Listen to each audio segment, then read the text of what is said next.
وہ بھی ٹرانسفارم ہو جائیں گے، ان کو بھی جلالی بدن عطا کر دیے جائیں گے۔ تو ہم جو کراہتے ہیں، ہم جن کے پاس روح کے پہلے پھل ہیں، ہم جو لے پالک ہیں، ہم کیوں کراہ رہے ہیں؟ کیونکہ ہم اپنے بدنوں کی مخلصی کی راہ دیکھتے ہیں۔ نجات اس وقت مکمل ہوگی جب ہمارے یہی بدن جو آج تو فنا کے قبضے میں ہیں، فنا کے ہاتھوں سے نکل کر بقا کا جامہ پہن لیں گے، اور ہم ابد تک خدا کی بادشاہی میں اس کے بیٹے کے ساتھ رہیں گے۔ یہ ہماری نجات کا پروسیس ہے، یہ ہماری نجات کا عمل ہے، اور ایمانداروں کی بھلائی اسی میں ہے کہ یہ عمل مکمل ہو جائے اور وہ جلال کی منزل تک پہنچ جائیں، یعنی ان کی نجات مکمل ہو جائے۔ اس وقت اس دنیا میں وہ لوگ جن کی تقدیس ہو رہی ہے، جو پاک ٹھہرائے جا رہے ہیں، ان کے لیے پولس رسول کہتے ہیں جو کچھ بھی ہو رہا ہے وہ سب ان کے لیے بھلائی پیدا کر رہا ہے اور ان کو اس منزل کی طرف دھکیل رہا ہے۔ یاد رہے کہ تقدیس کا عمل نہایت تکلیف دہ ہوتا ہے، اس میں ہمیں دکھوں کا سامنا کرنا پڑتا ہے، اس میں ہمیں تکالیف برداشت کرنی پڑتی ہیں، ہم پر مصائب ٹوٹتے ہیں۔ لیکن پولس رسول کیا کہہ رہے ہیں کہ یہ سب چیزیں مل کر ہمیں اس منزل کی طرف لے کر جا رہی ہیں جو ہمارا نصب العین ہے، یعنی مسیح کے ساتھ جلال میں داخل ہونا۔ پولس رسول نے کہا تھا، اسی باب میں کہا تھا کہ اس زمانے کے دکھ درد اس قابل نہیں ہے کہ اس جلال کا مقابلہ کر سکیں جو ہم پر ظاہر ہوگا۔ تو جو کچھ آج ہمارے ساتھ ہو رہا ہے، چاہے وہ اچھائی ہے، چاہے وہ برائی ہے، چاہے وہ سکھ ہے، چاہے وہ دکھ ہے، چاہے وہ تکلیف ہے، بیماری ہے، تنگی ہے، جو کچھ آج ہمارے ساتھ ہو رہا ہے، اس کا مقصد ایک ہی ہے، تاکہ ہماری بھلائی ہو سکے، اور ہماری بھلائی اسی میں ہے کہ ہم جلال کی اس منزل تک پہنچ سکیں۔ میں نے آپ کو پہلے بھی بتایا تھا کہ ایمانداروں کی بھلائی یہ نہیں ہے کہ ان کا سٹیٹس دنیاوی طور پر بلند ہو جائے، ان کے پاس مال و دولت آ جائے، ان کے پاس اس دنیا کی ہر آسائش آ جائے۔ یہ بھلائی نہیں ہے، بلکہ یہ ہماری آزمائشوں میں اضافہ ہوتا ہے۔ بھلائی اسی میں ہے کہ ہم خداوند یسوع مسیح کی طرح اور اس کے ساتھ جلالی کر دیے جائیں اور پھر ہمیشہ تک اس کی بادشاہی میں رہیں۔ تو پولس رسول کہتے ہیں سب چیزیں مل کر ان کے لیے جو خدا سے محبت کرتے ہیں، اور میں نے پچھلی دفعہ بھی آپ کو بتایا تھا کہ مقدس یوحنا کے انجیلی بیان کے 15ویں باب میں خداوند یسوع مسیح نے فرمایا تھا کہ اگر تم مجھ سے محبت رکھتے ہو تو میرے حکموں پر عمل کرو گے۔ ہم اپنی محبت کا اظہار، خدا کے لیے اپنی محبت کا اظہار اس طور سے کر سکتے ہیں کہ ہم اس کے حکموں پر عمل کریں۔ اگر ہم کر رہے ہیں تو پھر سب چیزیں مل کر ہمارے لیے بھلائی پیدا کرتی ہیں۔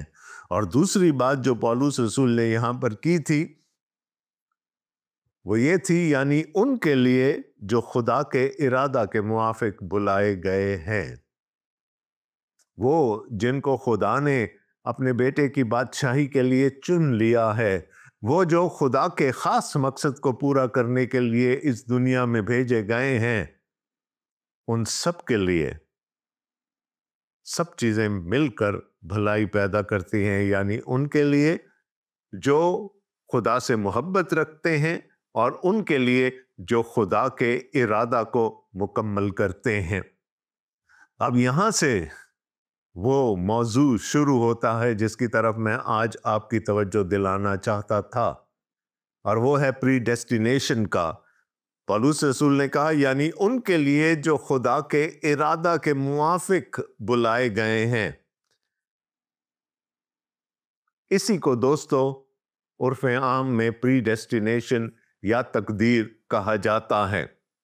اب تقدیر کا جو کانسیپٹ ہے وہ مختلف ادیان میں بہت مختلف ہے. بہت سے ادیان یا مذاہب اس بات کو مانتے ہیں کہ ان کی زندگی میں چھوٹا بڑا اچھا برا جو کچھ ہوتا ہے وہ پہلے سے لکھ دیا گیا ہے، اور کوئی چیز بھی ان کی زندگی میں اس لکھے ہوئے کے بغیر نہیں ہو سکتی. یعنی یہ سب کچھ اسکرپٹ کر دیا گیا ہے، یہ پہلے سے تحریر کر دیا گیا ہے، اور اس سے باہر ہمارے ساتھ کچھ نہیں ہو سکتا. بہت سارے مسیحی حلقوں میں بھی تقدیر یا پری ڈیسٹینیشن کا مطلب یہی لیا جاتا ہے. لیکن دوستو، یہاں پر تقدیر یا پری ڈیسٹینیشن کا مطلب کچھ اور ہے. پولس رسول ہمیں اس حوالے سے کچھ اور سکھانا چاہ رہے ہیں.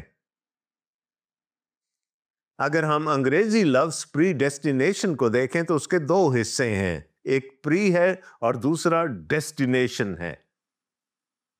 ایک کا مطلب ہے پہلے اور دوسرے کا مطلب ہے منزل. اور اگر ہم لفظی معنوں کو دیکھیں تو پھر اس کا مطلب ہے کہ پہلے سے ہماری منزل کا تعین ہو چکا ہے. لیکن ایسا نہیں ہے.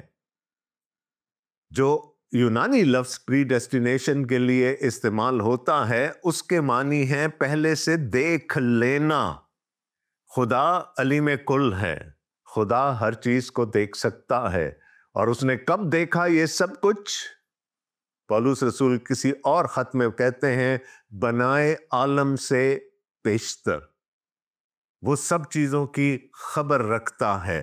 29ویں آیت اگر دیکھیں تو وہاں لکھیں کیونکہ جن کو اس نے پہلے سے جانا. اور یہ فور نالج جو ہے، پہلے سے جاننا جو ہے، یہ پری ڈیسٹینیشن کی بنیاد ہے. خدا ہمیں بنائے عالم سے پیشتر سے جانتا ہے. داؤد کہتا ہے کہ جب میں اپنے ماں کے پیٹ میں تھا، اپنے ماں کے بطن میں تھا، تو تب سے مجھے جانتا ہے. ایک اور مقام پر خدا کے کلام میں لکھا ہے جب میں زمین کے اسفل میں تھا تب سے تو مجھے جانتا ہے.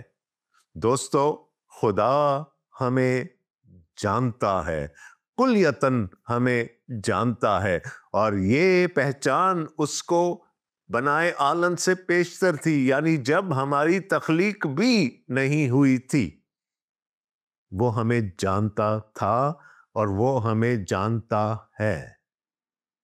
ایک چھوٹی سی مثال آپ کو دینا چاہوں گا. آپ کسی کیٹلاگ میں ایک بہت خوبصورت لباس کا ڈیزائن دیکھتے ہیں. آپ بازار جا کر اس کے لیے مطلوبہ کپڑا خریدتے ہیں اور درزی کو وہ کپڑا اور وہ ڈیزائن دونوں دکھاتے ہیں اور اس سے درخواست کرتے ہیں کہ اس ڈیزائن کے مطابق میرے لیے لباس تیار کر دیں. اب آپ کو پتا ہے کہ جب وہ لباس سل کر آئے گا تو وہ کیسا ہوگا، کیونکہ آپ نے وہ ڈیزائن پہلے سے چن لیا تھا. آپ کو معلوم ہے کہ وہ لباس کیسا ہوگا. اور اگر درزی کوئی بہت بڑی بے وقوفی نہ کر دے تو یقیناً ویسا ہی لباس سل کر آپ کے سامنے آئے گا. تو لباس تو 10 دن کے بعد آپ کو ملے گا، لیکن 10 دن پہلے ہی آپ کو معلوم ہے کہ وہ لباس کیسا ہوگا.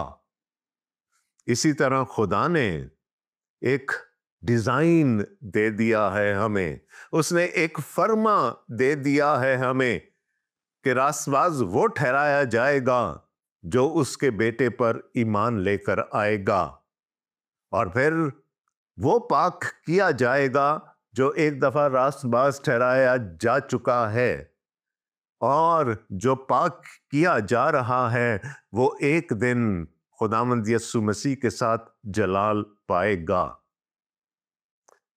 تو خدا کو اپنے علم سابق کے وسیلہ سے سب کچھ پہلے سے معلوم تھا.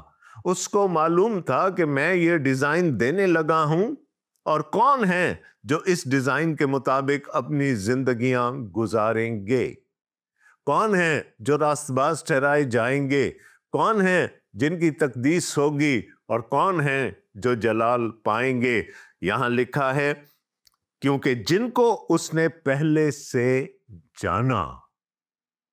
خدا علیم کل ہے، وہ ہمیں پہلے سے جانتا ہے، اس کو پتا ہے کہ ہم اس کے دکھائے ہوئے نمونہ کے مطابق اس کے بیٹے پر ایمان لے کر آئیں گے یا نہیں۔ دوستو، میرے نزدیک یہ ہے پری ڈیسٹینیشن، یہ ہے تقدیر۔ خدا نے ہمیں آزاد مرضی دی ہے، یہ ہماری مرضی ہے کہ ہم خدا کے بھیجے ہوئے راستے کو اپنائیں یا نہ اپنائیں، لیکن اس کو اپنانا یا نہ اپنانا خدا کے علم میں تھا۔ اور کب سے خدا کے علم میں تھا؟ بنائے عالم سے پیشتر، اس سے پہلے کہ اس دنیا کی تخلیق ہوئی، اس سے پہلے کہ ہماری تخلیق ہوئی، خدا ہم کو جانتا ہے۔ دوستو، میں نے کیوں چاہا کہ اس موضوع پر ایک مکمل پروگرام آپ کے لیے پیش کروں؟ اور وہ اس لیے تھا کہ اس موضوع پر بھی بہت سی غلط تعلیمات مروج ہیں۔ لوگ سنکرٹزم کے ذریعے دوسرے ادیان کے خیالات کو مسیحت میں لے کر آ جاتے ہیں۔ پہلے سے دیکھ لینا، پہلے سے جان لینا، یہ بنیاد ہے مسیحی پری ڈیسٹینیشن کے عقیدے کی، تقدیر کے عقیدے کی۔ اب کیوں؟ سوال یہ پیدا ہوتا ہے کہ خدا یہ سب کچھ ہمارے لیے کیوں کر رہا ہے؟ اور اس کا جواب پولس رسول ہمیں یہ اس طرح دیتے ہیں، کیونکہ جن کو اس نے پہلے سے جانا ان کو پہلے سے مقرر بھی کیا۔ God appointed them، ان کو اس نے پہلے سے مقرر کر دیا۔ جانتا تو وہ تھا، اس نے کمیشن کر دیا ان کو جو کہ اس کے بیٹے پر ایمان لے کر آئیں گے۔ اور کس لیے کیا؟ کہ اس کے بیٹے کے ہم شکل ہوں۔ ہماری مسیحی زندگی کا مطمع نظر یہ ہے کہ ہم مسیح جیسے ہو جائیں۔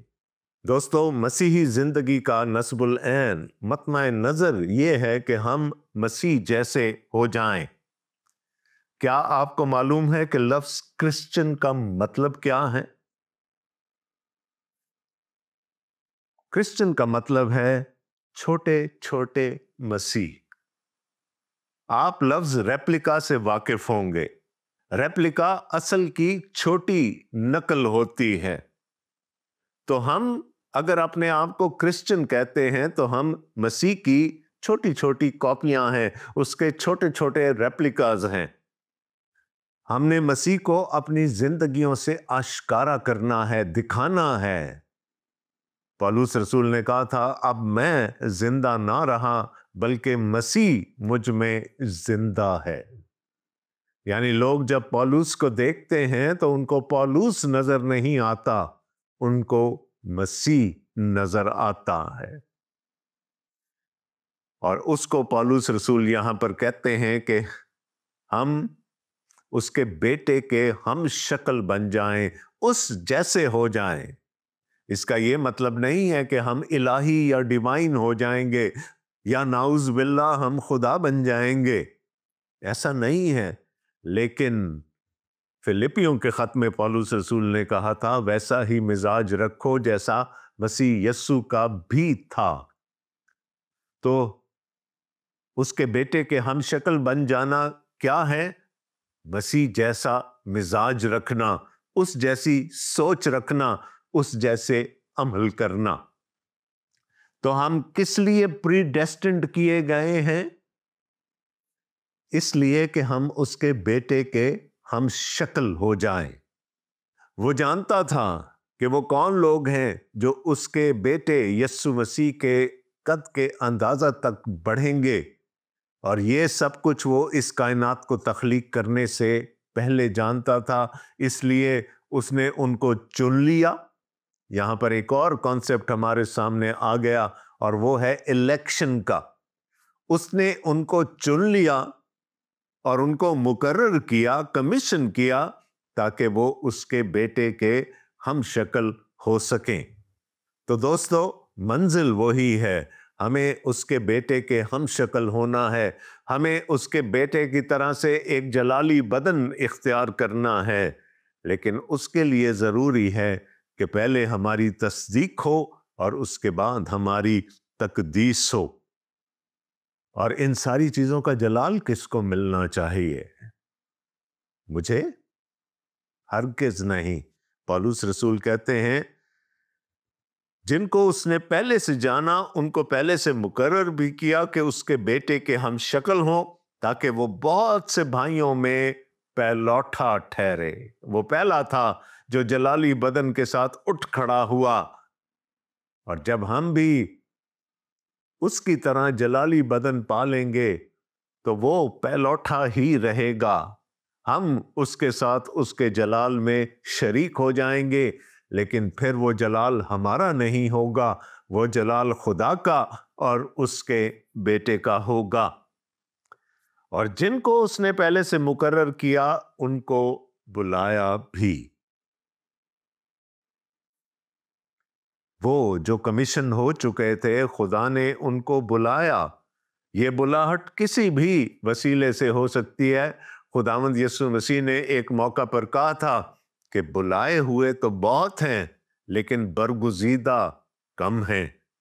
خدا بلاتا ہے اور پھر ہمیں برگزیدگی عطا کرتا ہے، لیکن یہ سب کچھ خدا کے علم سابق کے مطابق ہوتا چلا جا رہا ہے، اور جن کو بلایا ان کو راست باز بھی ٹھہرایا۔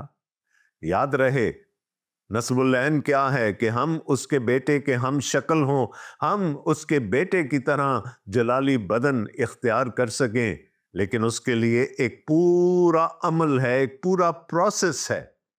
تو جن کو اس نے مقرر کیا ان کو بلایا، اور نہ صرف بلایا، ان کو راست باز بھی ٹھہرایا، یعنی وہ اس کے بیٹے پر ایمان لے کر آ گئے اور خدا نے ان کو جسٹیفائی کر دیا، ان کی تصدیق کر دی کہ یہ میرے بیٹے کے خون خریدے ہیں۔ اور جیسا کہ اس باب کے شروع میں پولس رسول نے ہمیں بتایا تھا، ان پر سے سزا کا حکم اٹھا لیا۔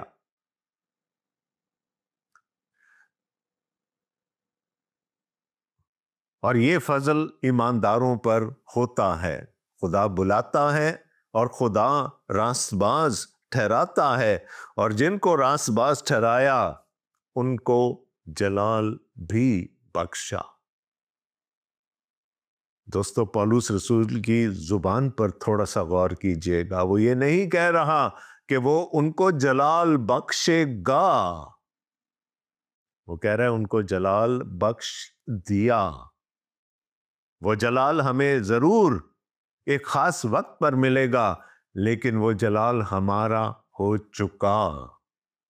اور اتنا کانفیڈنس، اتنا یقین صرف پولس رسول کو ہی ہو سکتا ہے کہ وہ کہہ رہے ہیں کہ خدا نے مجھے بلا لیا، مجھے راست باز ٹھہرایا اور مجھے جلال بخش دیا۔ یہ نہیں کہ وہ مجھے جلال بخشے گا۔ دوستو، ان باتوں کا جاننا ہمارے لیے نہایت ہی ضروری ہے، اور اس لیے میں بہت دھیرے دھیرے اس اہم دستاویز میں سے آپ کے ساتھ گزر رہا ہوں تاکہ وہ ساری باتیں ہماری سمجھ میں آ جائیں۔ خدا جو علیم کل ہے، اس کو بنائے عالم سے پیشتر معلوم تھا کہ ہم اس ڈیزائن کے مطابق اپنی زندگی ڈھالیں گے یا نہیں جو اس نے مقرر کر دیا۔ کیا ہم اس کے بیٹے پر ایمان لے کر آئیں گے یا نہیں، تاکہ ہم راست باز ٹھہرائے جا سکیں۔ اور اگر ہم راست باز ٹھہرائے جا چکے ہیں تو کیا ہم ثابت قدمی سے اپنے پاک کیے جانے کے مرحلہ میں سے گزر رہے ہیں، جس کے بارے میں پولس رسول نے کہا کہ سب چیزیں مل کر ان کے لیے جو خدا سے محبت رکھتے ہیں بھلائی پیدا کرتی ہیں، چاہے وہ دکھ ہو، چاہے وہ تکلیفیں ہوں، چاہے مصائب ہوں، چاہے بیماری ہو، چاہے تنگی ہو، یہ ساری چیزیں مل کر ہمارے لیے بھلائی پیدا کر رہی ہیں، ہمیں اس منزل کی طرف لے جا رہی ہیں جہاں پر ہم خدا کے بیٹے کی طرح جلالی ہو جائیں گے، جہاں پر ہمارے بدن مخلصی پا جائیں گے۔ ہم آج تو کراہتے ہیں اس لیے کہ تکلیف میں ہیں، لیکن ایک دن وہ جلال ہمارا ہوگا۔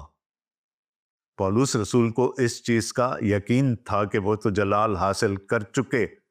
کیا میں اور آپ بھی اس وثوق کے ساتھ یہ بات کر سکتے ہیں کہ خدا ہمیں جلال بخش چکا ہے؟ اگر آپ راست باز ٹھہرائے جا چکے ہیں تو آپ مبارک ہیں۔ اگر آپ پاک کیے جانے کے عمل سے گزر رہے ہیں تو بھی آپ مبارک ہیں، اور مبارک آپ تب بھی ہوں گے جب آپ خدا کے جلال میں داخل کیے جائیں گے۔ تو دوستو، یہ ہے مسیحی پری ڈیسٹینیشن، یہ ہے مسیحی تقدیر کا کانسیپٹ جس کے بارے میں ہمارے ذہن بالکل واضح ہونے چاہیے۔ ہم ہر چیز کو یہ نہ سمجھ کے قبول کرتے رہیں کہ یہ تو ہماری تقدیر میں لکھا ہے۔ ہاں، خدا ضرور ہماری زندگی پر اثر انداز ہو سکتا ہے، لیکن اس نے ہمیں ایک آزاد مرضی بھی عطا کی ہے تاکہ ہم اپنی مرضی سے اس راستے کو چن سکیں جو اس نے ہمارے لیے مقرر کیا ہے، اور جتنے اس راستے پر چلنے کا قصد کریں گے ان کو وہ بنائے عالم سے پیشتر جانتا ہے، ان کو وہ دیکھ چکا ہے، اپنی آنکھ سے دیکھ چکا ہے، چاہے وہ آج زندہ ہوں، چاہے وہ ماضی میں زندہ تھے یا مستقبل میں زندہ ہوں گے۔ تو دوستو، میرا ایمان ہے کہ آج ہماری سمجھ میں تھوڑا سا اور اضافہ ہو گیا ہوگا مسیحی الہیات کے تعلق سے۔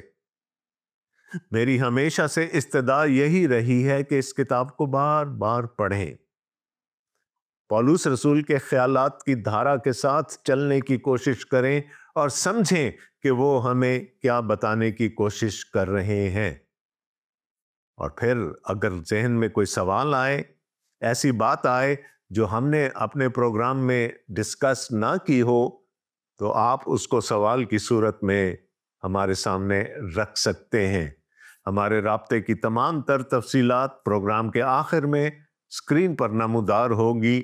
آپ کسی بھی وسیلے سے ہم تک پہنچ سکتے ہیں اور آپ کے سوالات اور آپ کی آراء کو جان کر ہمیں دلی خوشی ہوگی۔